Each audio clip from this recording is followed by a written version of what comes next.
소나기라는 단편 소설 아시죠? 황순원이 지은 그 소나기를 지은 황순원이 작품 중에 또 다른 것이 카인의 후예라는 작품이 있습니다. 해방 직후에 북한에 있던 한 마을끼리 서로 죽이고 미워하는 그런 관계를 묘사해 놓은 소설입니다. 단편 소설인데 자기의 이익을 위해서 가족을 죽이고 마을 사람들을 죽이고 가족이든 마을 사람이든 이웃이든 상관없이 갈등하고 분쟁하고 증오하고 살인하는 그런 뼈아픈 그 분단의 역사를 소설화한 내용이 카인의 후예입니다. 오늘 등장하는 이 가인의 자손들이 바로 황순원의 소설에 나오는 카인의 후예와 비슷하게 자기를 위해서 세상을 살아가는 자들이 모여있는 것이 자기를 위해서 살아가는 사람. 어떻게 자기를 위해서 살아가고 있었냐면 그들이 11절 12절에 하나님께서 그 자기를 위해서 사는 인생, 그래서 자기의 분노, 자기의 욕망, 자기의 시기 질투 때문에 동생 아벨을 죽인 자가 어떤 심판을 당했느냐면 오늘 우리가 읽은 13절의 말씀 전에 11절 12절에 이렇게 나와 있어요. 같이 한번 읽어봅시다. 시작. 땅이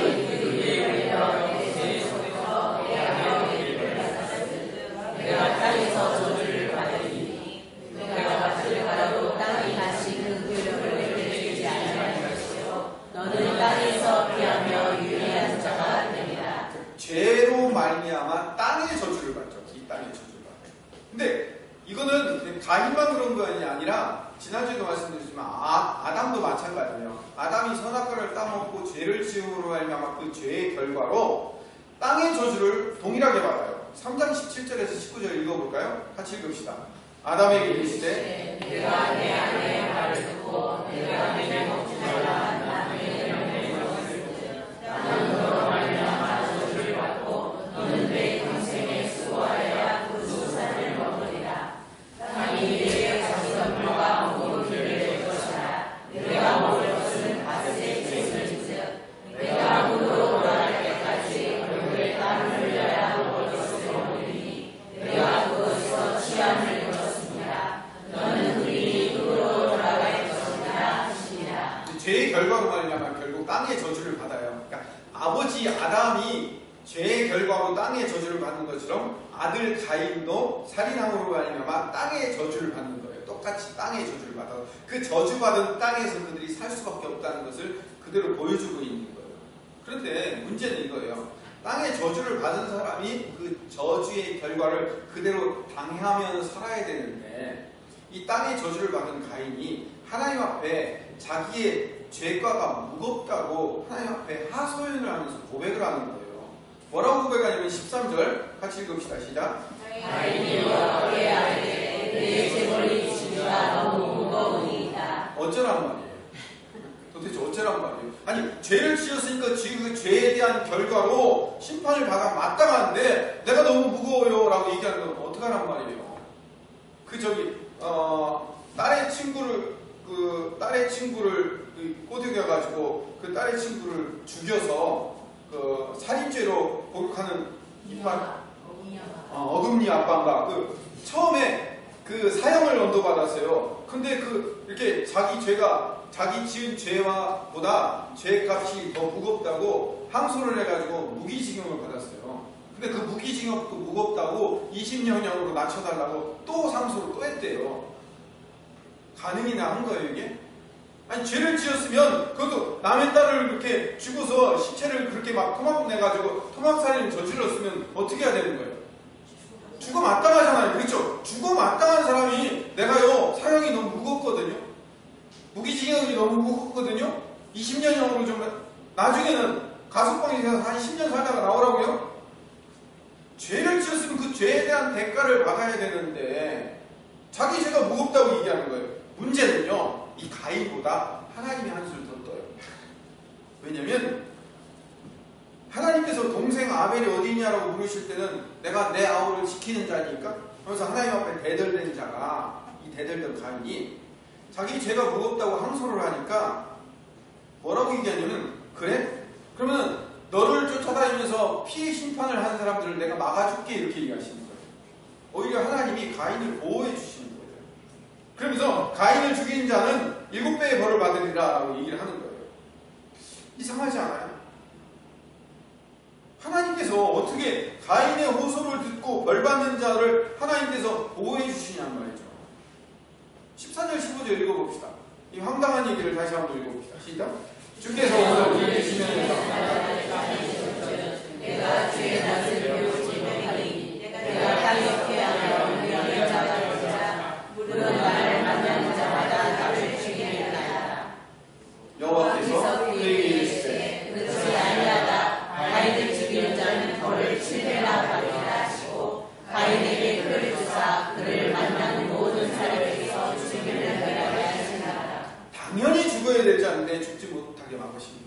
당연히 사형받아야 되는데 그를 사형받지 못하게 막아주시고, 오히려 피해 보복을 당연히 받아야 되는데 그 피해 보복을 막아주시고 가인에게 죽지 않을 표를 주시는 거예요. 근데 성경이 말하는 게 바로 이거예요. 성경은 아벨이 얼마나 억울하게 죽었는가, 가인이 얼마나 나쁘고 잔인한 존재인가, 자기의 죄에 대해서 책임을 지지 않으려고 하는 태도를 갖고 있는가, 이거를 설명하는 것은 두 번째, 세 번째 이야기예요. 그보다 더 하나님이 어떤 분인가를 설명하려는 의도가 큰데, 뭘 설명하려고 하냐면 하나님은 인자하신 분이다라는 것을 설명하기 위해서 이 얘기를 하는 거예요. 하나님이 인자하신 분이에요. 하나님은 어금니 아빠에게도 인자하신 분이시고, 하나님은 김성민 목사에게도 인자하신 분이고, 하나님은 여러분에게도 인자하신 분이에요. 시편에서는 그걸 어떻게 써놨냐면 시편 136편 1절에 보니까 여호와께 감사하라. 그는 선하시며 그 인자하심이 영원하리로다. 2절에 보니까 신들 중에 뛰어난 하나님께 감사하라. 그 인자하심이 영원하리로다. 3절 주들 중에 뛰어난 주께 감사하라. 그 인자하심이 영원하리로다. 이렇게 해가지고 26절까지 뭐뭐하신 하나님께 감사하라. 인자하심이 영원합니다. 인자하심이 영원하리로다. 이거를 26번을 하는 거예요. 하나님은 어떤 분이라고요? 그 인자하심이 영원한 분이라는 거예요. 하나님은 용서하시는 분인 거예요. 얼만큼 많이 용서하시는 분이냐면 우리가 이해할 수 없는 만큼 용서하시는 분이에요.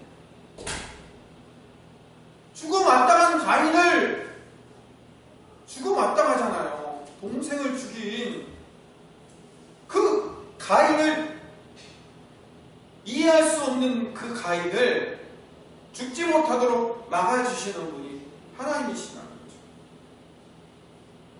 왜 그럴까요? 왜 당연히 죽어야 될 가인을, 하나님이 가인이 하나님 앞에 호소를 하니까 그 죽음을 유예해 주신단 말이에요. 표를 주셔서 보호해 주신다고요. 그 인자하심이 영원하기 때문에 그럴 거예요. 이해가 안 가죠? 이해가 안 가야 돼요. 이해가 안 가야 되는 거예요. 근데 하나님은 그런 분이셔요. 아벨이 안 죽도록 지키시고 아벨이 안 죽도록 보호하시는 게 아니라 아벨이 죽는 것을 그냥 목격하고 계시면서 그걸 막지 않아 주시고, 의인이 악인에 의해서 죽임당함은 지켜보고 계시면서, 어떻게 악인이 살려달라고 얘기하니까 그 악인은 살리시냐고요. 이런 불공평한 하나님이 어디 있어요. 그런데 의인의 죽음은 그대로 지켜보고 계시다가 악인은 살려달라고 하는 것을 살려주시는 그 하나님을 우리에게 소개시켜주는 이유가 뭘까요? 왜 그 이상한 하나님을 우리에게 소개시켜주시냐고요. 누가 지금 예수님이에요? 예수님이 얘기하시죠. 의인의 피가 뿌려져서 호소당하는 걸 보시면서 당신의 아들 예수를 보내서 의로운 죽음으로 우리를 살리시기 위해서 죽을 수밖에 없는 내가 가인이라고요. 나는 죄와 뭘로 말미암아 철저하게 심판당할 수밖에 없는 존재가 나예요. 아담을 왜 소개시켜줬냐면 하나님은 그 아담 자리에 김성민을 넣으면 김성민은 똑같이 산악과를 따먹을 수밖에 없는 거예요. 가인의 자리에 권사님을 넣어놓으면 권사님은 똑같이 동생을 죽일 수밖에 없는 존재라는 거예요. 내가 동생을 죽일? 아니요. 죽일 수 있는 존재예요. 내가 그런 사람이라는 거예요. 그걸 모형으로 보여준 거예요. 그런데 그 가인인 내가, 그 아담인 내가 예수님, 의로우신 예수님의 피 뿌려 죽으시는 것을 하나님이 그대로 십자가에서 죽으시는 걸 그대로 목격하고 계시면서 예수님을 도와주지 않으시고 예수님을 십자가에서 내려주지 않으시고 그를 죽음에서 건져주지 않으셨는데 그 죽음으로 말미암아 우리 가인 같은 우리를 살려내시는 거예요. 그 용서가 말씀과 내용서인 거예요. 그걸 설명해 주시는 거예요. 그래서 하나님은 그 자비하시며 인자하심이 영원하신 분이죠. 하나님은 은혜 덩어리, 은혜 덩어리. 은혜 그 자체이신 분이에요. 하나님은 그가 어떤 자격과 어떤 조건과 어떤 열심과 어떤 것을 갖고 있을지라도 하나님 앞에 은혜를 구하는 자에게 그 은혜를 베푸시는 분이셔요. 가인일지라도, 이 땅에 저주를 받아 내려올 수밖에 없는 아담일지라도, 예수님의 비유에서 보면요, 포도원 주인이 오전 9시에 한 사람을 불러서 포도원에서 일을 시켜요. 근데 고대 근동시대에 그 포도원에서 일하는 일꾼들은 품꾼이라고 얘기해서 일용직 노동자들이에요. 그 일용직 노동자 한 사람이 일을 하지 않으면 그날 하루 그 가족들이 어떻게 해야 돼요? 굶어야 된단 말이에요. 그래서 아침 9시에 그 사람을 불러다가 일을 시킨 거예요. 그럼 포도원 주인이 그 사람에게 일을 시키는 것은 은혜예요, 은혜가 아니에요? 은혜란 말이에요. 왜? 그 사람에게 일을 해서 그 하루 일당, 다시 말하면 한 달 데나리온을 받아서 그걸로 가족들이 먹고 살아야 되기 때문에. 그런데 12시에 또 노는 사람이 있어요. 그를 불러다가 포도원에서 일을 시켜요. 오후 3시에도 나가봤더니 또 노는 사람이 있어요. 그를 불러다가 일을 시켜요.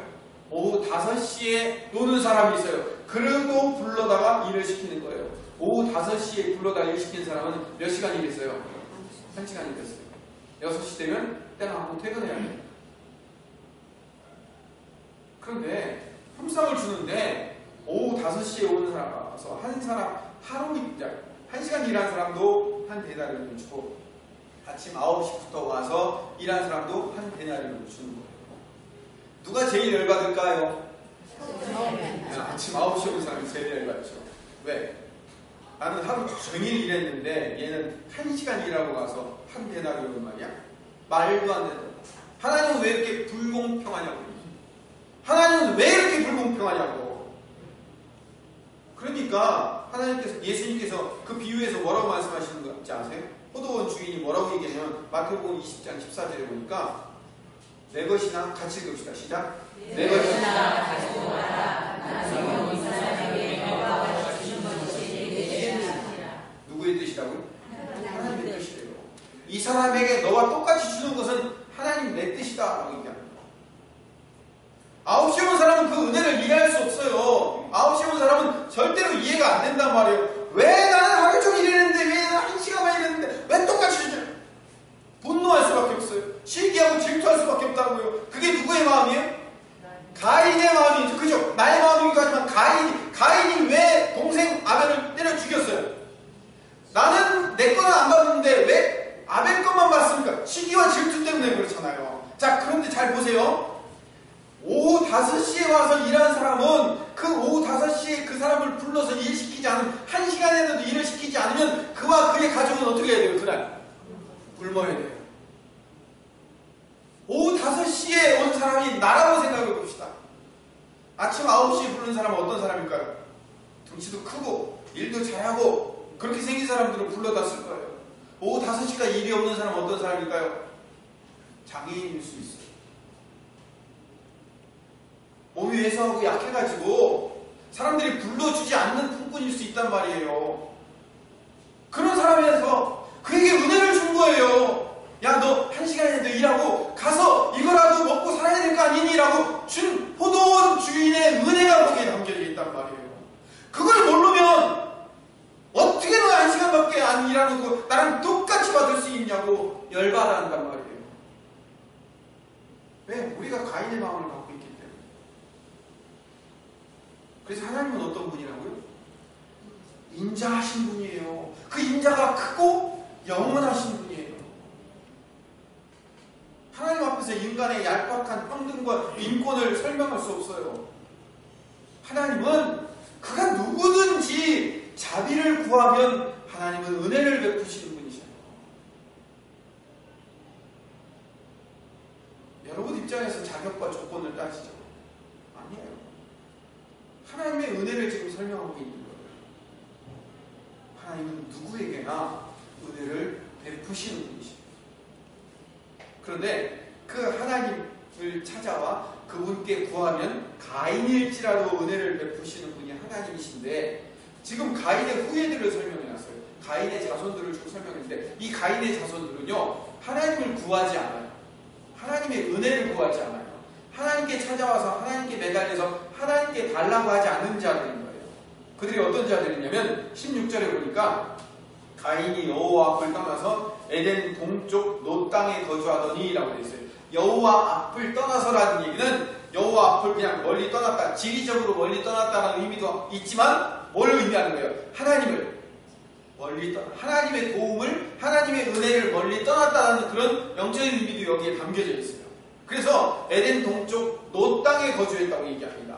여러분 지금 성경을 찾으신 분들은 아시겠지만 이 노이라는 말 앞에 번호가 쓰여져 있어요. 그 번호 밑으로 내려가면 뭐라고 쓰여져 있어요? 유리함이라고 쓰여있죠. 유리방황하다 이런 의미예요. 그래서 히브리어로 노드란 말은 유리방황하다 이런 뜻이에요. 뭘 유리방황이에요? 왜 유리방황하는 거예요? 창세기 4장 12절에 보니까 하나님께서 가인에게 뭐라고 얘기하셨냐면 너는 땅에서 피하여 유리하는 자가 되리라. 이 땅을 유리하며 이 땅을 방황하는 자가 되릴 것이다 라고 하나님이 가인에게 저주를 했단 말이에요. 그렇게 저주를 하니까 가인이 여호와 앞을 멀리 떠나서 좋은 땅 하나 마련해갖고 거기다 성을 짓고 만들고 그 땅, 그 성 이름을 뭐라고 지었다고요? 유리함이라고 지어놓은 거예요. 하나님은 유리하는 사람이 될 것이다 라고 하니까 좋은 땅 가서 정해놓고 거기서 유리함이라는 성을 짓고 사는 거예요. 말이 안 되죠. 가인이 하나님의 말씀을 자기 방식대로 해석했다라는 면도 있지만 여기 또 다른 의미가 있어요. 뭐냐면 하나님을 떠난 죄인은 아무리 성을 쌓고 정착해서 살아도 그 삶이 헤매는 삶, 방황하는 삶, 공허한 삶, 유리한 삶이 될 수밖에 없다는 것을 설명하고 있는 내용이기도 해요. 자, 그럼 가인의 후손들의 삶의 면면을 좀 더 깊이 설명을 한번 말씀을 드려봅시다. 17절에 보면 가인이 같이 한번 읽어봅시다. 시작. 아내와 지상에 그가 임신하여 애굽을 낳았으나 가인이 성을 쌓고 그의 아들의 이름으로 성을 이름하여 에녹을 낳았다. 아들을 낳았어요. 근데 그 아들 이름이 에녹이에요.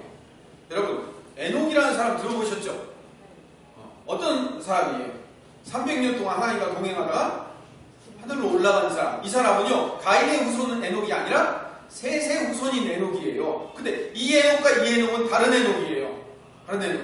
그러니까 이 사람은 뱀의 후손, 가인의 후손이고 여기는 셋의 후손, 아벨 대신 준 셋의 후손의 에녹이라고 말해요. 저는 이름은 똑같지만 동명이 이름은 똑같지만 전혀 다른 사람이에요. 그런데 하나님이 기가 막히게 여기에도 에녹이라는 사람을 세우고 저기에도 에녹이라는 사람을 세웠는데 둘을 서로 비교하게 만드셨어요. 이 사람은 어떤 사람이냐면 이 가인의 아들인 에녹이라는 사람은 가인이 에녹이라는 아들을 낳고 그 이름을 에녹이라고 쳐요. 에녹이라는 이름 뜻이 뭐냐면 하노크라는 히브리어인데 봉헌되었다, 낙성식을 하다, 누구에게 드려졌다 이런 얘기예요. 성을 하나 지어놓고 그걸 누구에게 드렸다고요? 자기 아들에게. 하나님이 준 게 아니라 자기 아들에게 주고 아들 이름을 지어서 성 이름을 지어놓은 거예요. 뭐라고? 에녹성이라고 성을 지은 거예요. 자기 아들을 위해서 성 짓고 그 성 이름을 자기 아들 이름으로 지어놓은 거예요. 그래서 아들 이름 자체가 뭐냐면 뭐뭐에게 드려진, 뭐뭐에게 주어진 이런 뜻이란 말이에요. 그리고 성을 지었다는 얘기는 뭔 도시가 건설되었다는 거예요. 도시가 건설되고 그 안에다가 문명을 만들고 문화를 만들고 자기 자신들에게 도시를 만들고 그 도시를 자기 자신에게 주어서 하나님 없이 사는 자들이 하나님에게서 만족해야 될 대신에 자기 스스로의 만족을 위해서 살아가는 문명과 문화를 만들더라라는 것이 가인의 후손들의 이야기인 거예요. 하나님 앞에 저주받은 인생들이, 그 죽을 수밖에 없는 인생들이, 그 죄인들이 자기의 그 죄과를 감추고 도시를 만들고 거기서 문명을 만들고 자기들에게 바쳐진 성을 위해서 자기들 입장대로 살더라 이 얘기예요. 반대로 이제 다음 주에 말씀드리겠지만 셋의 후손 중에 나오는 에녹이라는 사람이 나와요. 근데 그 에녹은 300년을 하나님과 동행하다가 어디로 갔어요? 하늘로 데려감을 당했다고 성경이 이야기하고 있어요.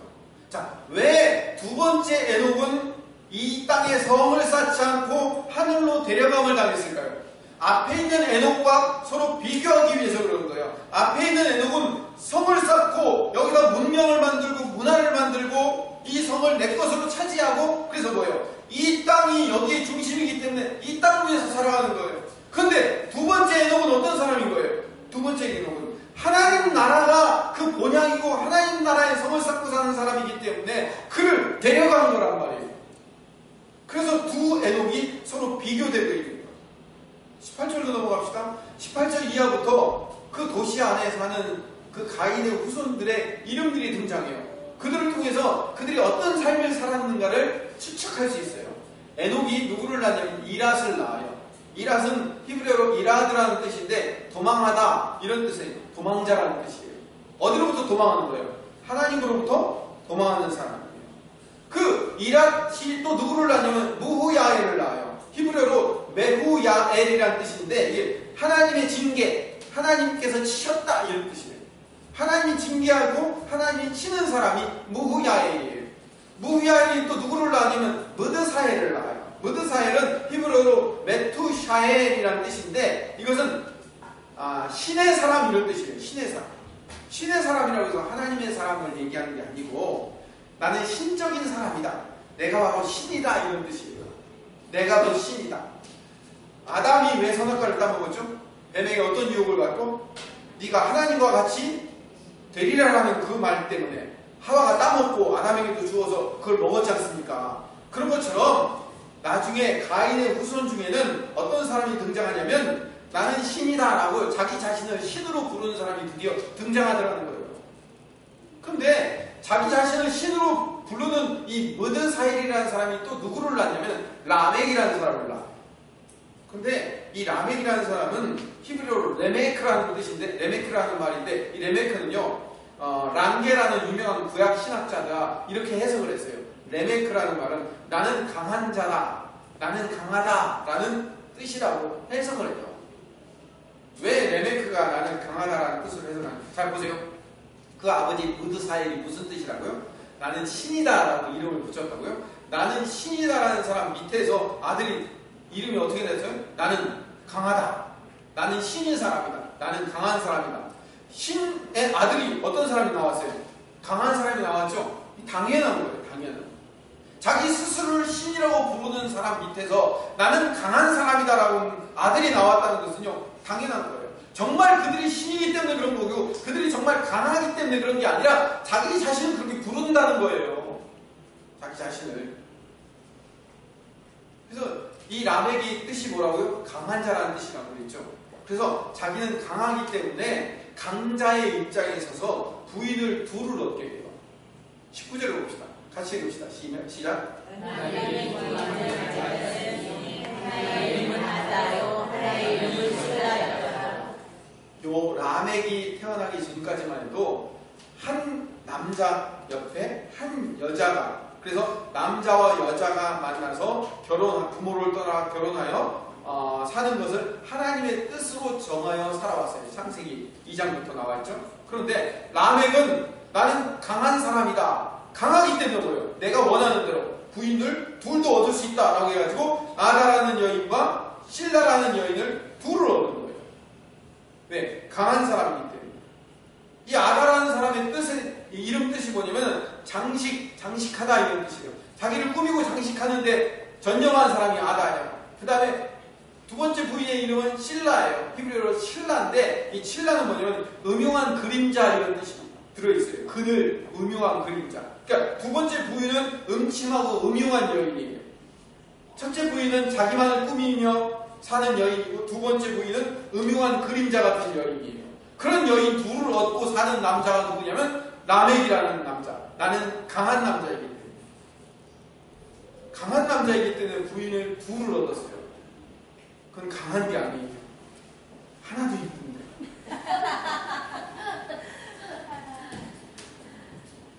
어떡하려고. 묻자고 한 거예요. 20절을 봅시다. 그런데 이 첫 번째 부인인 아다라는 여인이 아들을 낳았는데 그 아들 이름이 야발이에요. 이 야발이라는 사람은 흐르다, 개울 이런 이름 뜻을 갖고 있어요. 그런데 이 사람은 어떤 사람의 조상이 되었냐면 그는 장막에 거주하며 가축을 치는 자의 조상이 되었고 라고 했어요. 근데 이 야발이라는 말은 야발이라는 말 앞에 가축을 치는 자라는 말이 나와요. 가축을 친다라는 말이 히브리어로 미크네예요. 근데 이 가축을 치는 자라고 우리말은 세 단어로 되어 있지만 사실은 이게 한 단어예요. 미크네라는 한 단어인데 이 미크네라는 단어는 뭐뭐를 소유하다, 뭐뭐를 팔고 사다 이런 뜻이에요.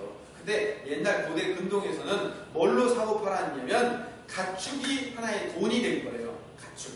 양이나 말이나 소가 이 돈이 되어서 양 몇 마리, 낙타 몇 마리를 주면 뭘 대신 받고 해가지고 이 가축이 하나의 돈의 개념으로 사용됐어요. 그래서 이 미크네라는 말 안에는 사고 팔다라는 말도 있지만 가축이라는 말도 있어요. 그래서 우리말 성경을 번역하는 사람이 뭐라고 번역했냐면 가축을 치는 자라고 번역을 해놨는데 썩 좋은 번역은 아니에요.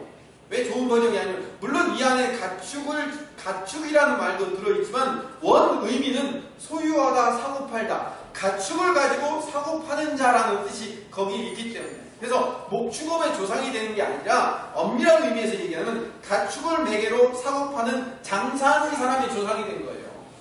장사꾼의 조상이 된 거예요. 그리고 두 번째 아들, 아다가 두 번째 아들을 낳았는데 그 두 번째 아들의 이름이 24절에 보니까 22절에 보니까 두 번째 아들의 이름이 유발이에요. 유발. 근데 유발은 아까 처음에 첫째 아들은 야발이라고 했죠. 야발은 개울가라는 뜻이고 유발은 시냇가라는 뜻이에요. 비슷해요. 유발은 수금과 퉁소를 잡는 자의 조상이 되었어요. 다시 말하면 뭐냐면 음악의 조상이 되었다고 볼 수 있죠. 그 다음에 22절을 보면 이제 두 번째 부인 실라, 히브리어로는 칠라인데 이 칠라는 첫 번째 아들을 낳았는데 그 첫 번째 아들이 두발가인이에요. 그런데 이 두발가인은 앞에 야발가인, 원래 두발가인은요 앞에 두라는 전치사가 붙어서 그런 거지 야발가인이라는 말이에요. 야발가인. 앞에 야발이라는 사람이 있죠. 야발이 누구예요? 아다가 처음 낳은 아들이 누구예요? 야발이죠. 근데 이 아다가 낳은 아들도 야발이라고 지었고 실라가 지은 아들도 야발이라고 지었어요. 그런데 둘 다 야발 이름이 뜻이 똑같으니까 뭐예요?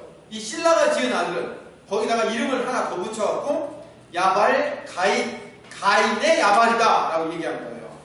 그래가지고 가인의 야발이다 해가지고 두발 가인으로 이름을 지은 거예요. 그래서 이 가인의 아벨이라는 이름 안에도 개울가라는 뜻이 거기에 또 담겨져 있어요. 구리와 쇠로 여러 가지 기구를 만드는 자라고 해서 청도끼 문명이 이 두발 가인으로부터 시작되었어요.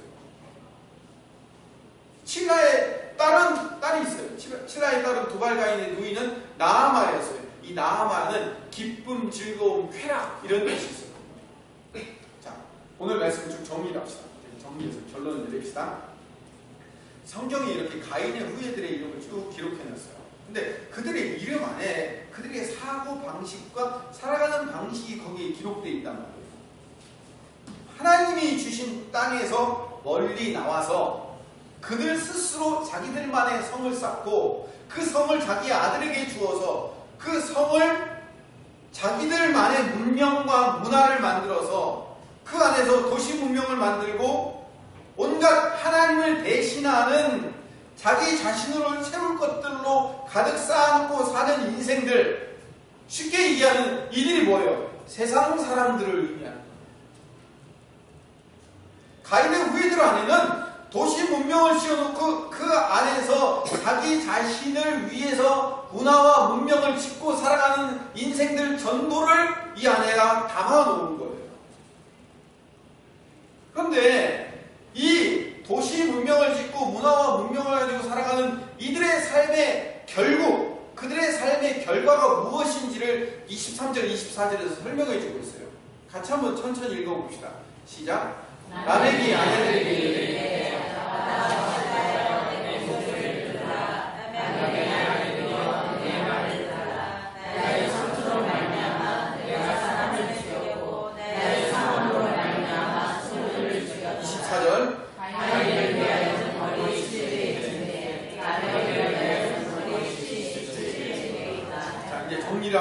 하면서 제가 말씀드렸죠. 이게 무슨 얘기냐면 라멕의 이름 뜻이 뭐라고요?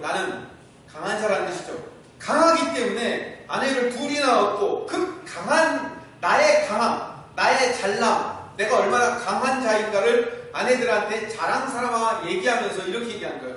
나한테 상처를 입힌 자, 나에게 상처를 입힌 남자가 하나 있는데 그를 내가 죽였어. 오늘 내가 가는데 내 다리를 걸었어. 누가. 그래갖고 내가 쫓아가서 그 사람을 죽였어. 이렇게 얘기한 거예요. 어떤 사람이 와서 나를 상하게 한, 어떤 젊은 사람이 와서 나를 힘들게 했어. 그래서 내가 그를 죽였어. 이게 남에게 삶이라는 거예요. 자기가 강한 것을 과시하고 자기가 강한 것을 증명하기 위해서 나에게 조금 손해를 끼쳤다고, 나를 조금 상하게 했다고, 나를 조금 아프게 했다고 그를 죽였어. 그를 죽였어 라고 얘기하는 거예요. 그러면서 자기 자신을 어떻게 변호하는지 아십니까? 24절에 가인 같은 사람도 벌이 가인 같은 사람도 가인을 죽이면 벌이 7배인데 동생을 때려 죽인 사람도 그 사람을 죽이면 7배의 벌을 받는데 나 같은 사람 죽이면 77배의 벌을 받을 거야 라고 뻔뻔스럽게 자기는 남에게 해침받지 않을 거라고 자랑스럽게 살인자의 노래를 부르고 있는 거예요. 이게 그 뜻이에요. 이게 가인의 후손들의 삶의 결과인 거예요. 자기는 남을 비난하고 남의 것을 내 마음대로 사용하고 마음껏 빼앗아 살면서도 남이 나한테 조금이라도 손해를 주고 나한테 뭐라고 하면 그를 가서 묵사발을 만들고 꼼짝없이 만들어 버리려고 하는 그 인간의 속성, 이게 가인의 모습이라니까요. 이게 가인의 후손들의 모습인 거예요. 남의 것을 내가 뭐든지 마음껏 빼서 쓸 수 있지만 남이 나의 것을 조금이라도 뺏어가고 손해보게 만들려면 그를 내가 어떻게든 내가 나의 강함으로 그를 찍어 누르려는 마음, 그 분노하는 마음, 그게 세상의 마음이라는 거예요. 그러면서도 불구하고 자기 자신을 끝까지 합리화하고 나는 그럴 수밖에 없어서 그런 거라고 자기 자신을 끝까지 합리화하는 마음, 그 마음이 가인의 마음인 거예요. 그게 우리의 마음인 거예요. 죄인들의 마음인 거예요.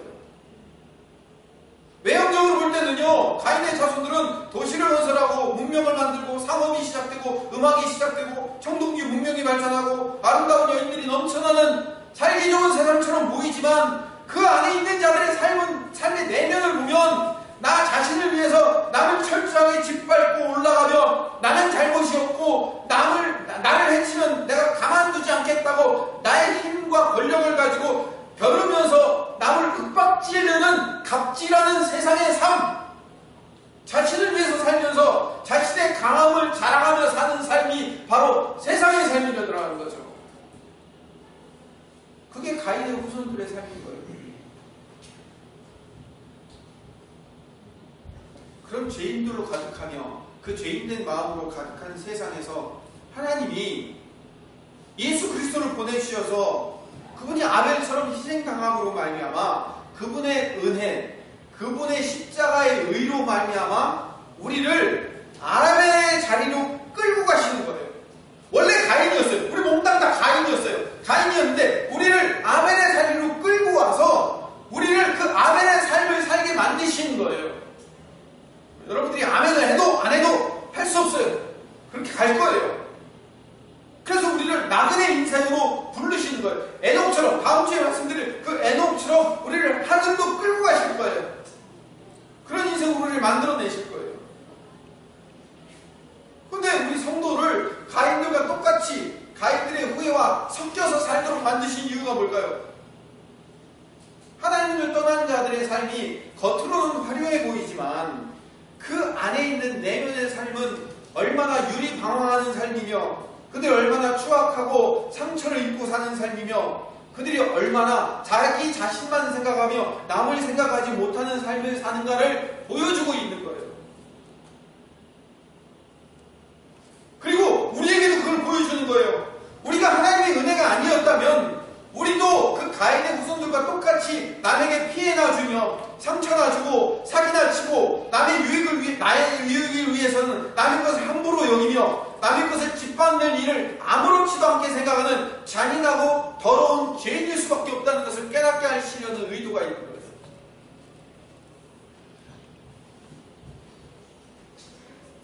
죄인이라는 것을 깨닫게 하시는 의도가 있다는 거예요.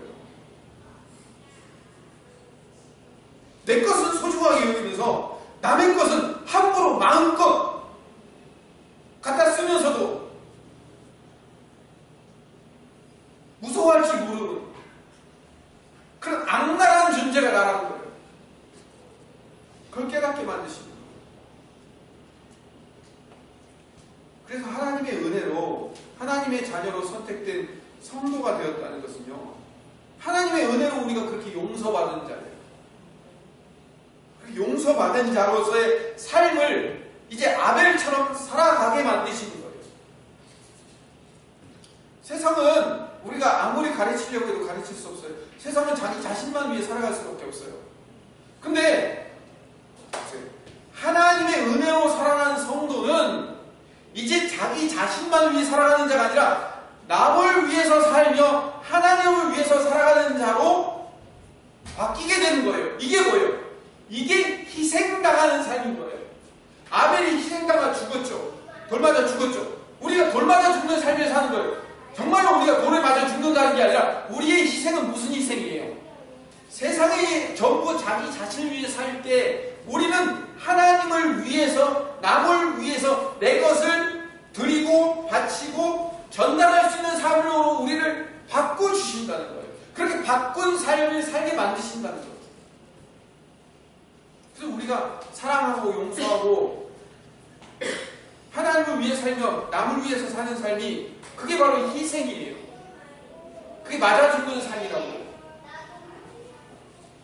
우리는요, 늘 아까 처음에 말씀드린 대로 예수님의 비유에 나오는 9시에 온 사람들처럼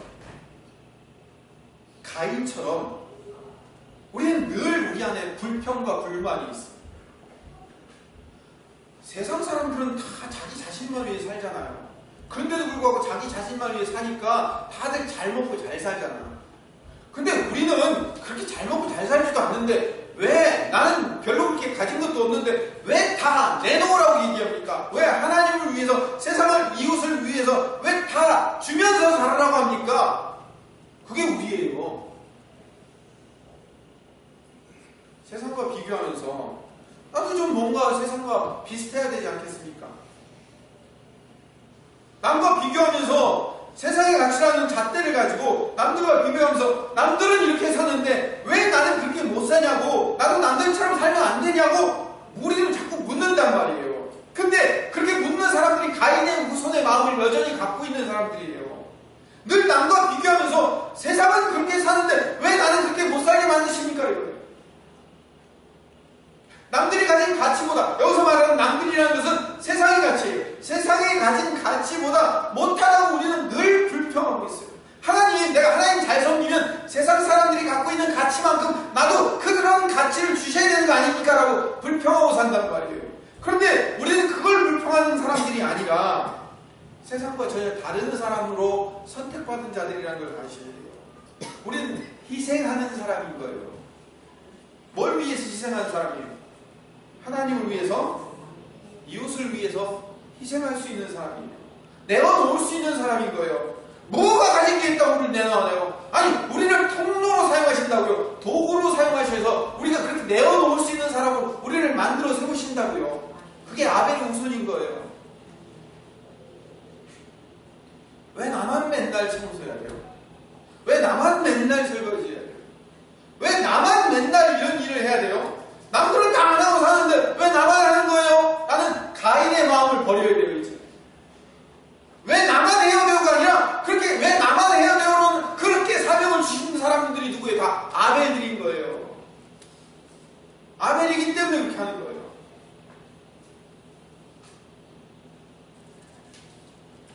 아벨이기 때문에.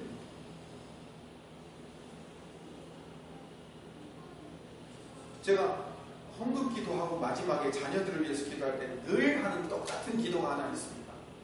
우리 자녀들이 예수님의 제자가 되어서 하나님의 영광을 목표로 사는 삶을 살게 하시며 돈 벌어 남 주고 공부해서 남 주는 인생이 되게 해주시옵소서. 제가 그렇게 늘 기도합니다. 한 주도 빠지지 않아요.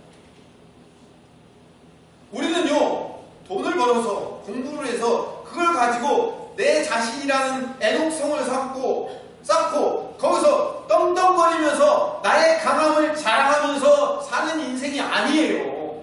우리 애초에 그렇게 불러지지 않았어요. 나와 내 가족은, 나와 내 자녀는 어떻게 부름을 받았냐면, 나는 이웃에게 나눠주고, 내가 공부한 것을 나눠주고, 내가 돈 번 것을 나눠주고, 베푸는 인생으로 선택받아 사는 인생이에요. 그게 성도인 거예요. 그게 아벨의 삶을 사는 사람인 거예요. 전혀 다른 존재예요. 존재 자체가 우리 틀리단 말이에요. 우리 그렇게 살아야만 해요. 하나님이 그렇게 살 수밖에 없도록 우리를 이렇게 끌고 가실 거예요. 여러분들이 반항을 해도. 왜? 하나님이 자녀이기 때문에. 예수님의 핏값으로 우리를 그렇게 세워놓으셨기 때문에. 비교하지 마세요. 쟤는 요만큼 하는데 왜 난 이만큼 해야 돼요? 여러분에게 주신 사명이에요. 여러분들이 5달란트를 받아서 그런 거예요. 그 사람은 1달란트밖에 못 받아서 그런 거예요. 나에게 그런 건강을 주시고, 나에게 그런 물질을 주시고, 나에게 그런 힘을 주셨다면 그걸 가지고 마음껏 더 많이 사용되는 거예요. 건강함이 없어서 하고 싶어도 못하는 사람들이 이 땅에 얼마나 많은데요. 여러분들이 주어진 건강과 주어진 힘과 주어진 능력을 가지고 마음껏 세상을 향해 베풀고 나눠주고 남을 위해서 살 수 있는 존재들이잖아요. 세상은 다 그렇게 사는데 나만 왜 그러는 거예요? 여러분이 그렇게 주어졌다니까요. 여러분이 그런 자들이라니까요. 여러분들이 다 비우고 나면 하나님은 또 채워주시는 거예요. 하나님은 또 채워주셔요. 없어질만 하면 또 채워주신단 말이에요. 그 하나님의 일하심을 기대하셔야 돼요. 늘 나는 이거밖에 없어서 이걸 어떻게 살지 않고 철철철철 매고 그것을 나눠주지 않고 베풀지 않고 그냥 이렇게 담아두고 있으면 그거밖에 없어요. 그거밖에. 흘려보내보세요. 또 채워져요. 그럼 하나님은 전능하시고 위대하시고 놀라우신 분이라고 우리 입으로 얘기하잖아요. 그 하나님의 전능하심, 하나님의 위대하심, 그 하나님의 놀라우심을 어디서 경험할 거예요? 어디서? 내가 가지고 있는 이 가치를 조금 더 많이 채워지고 내가 가지고 있는 성을 좀 더 높이 쌓는데 거기다 채울 거예요?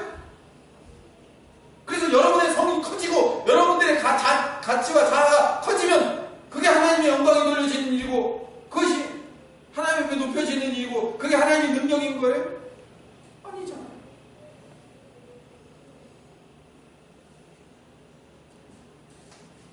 하나님의 은혜로 하나님의 자녀로 선택되었기 때문에 우리는 하나님의 자녀로 살 수밖에 없는 자리로 하나님이 우리를 끌고 가시는데 하나님 우리의 하나님의 끌림에 끌려가시는 귀한 성도들 되시기를 간절히 소망합니다.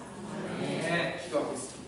사랑이 많으신 하나님, 가인의 후손으로 살아가는 자들이 아니라 이제 우리는 가인의 후손이었지만 예수님의 십자가의 공로로 말미암아 이제 아벨의 자손이 된 자로서 아벨과 같은 하나님을 향하여 세상을 향하여 내어주고 나눠주고 그런 삶을 살아가는 하나님의 백성 되게 하여 주시옵소서. 예수님 이름으로 기도드립니다. 아멘.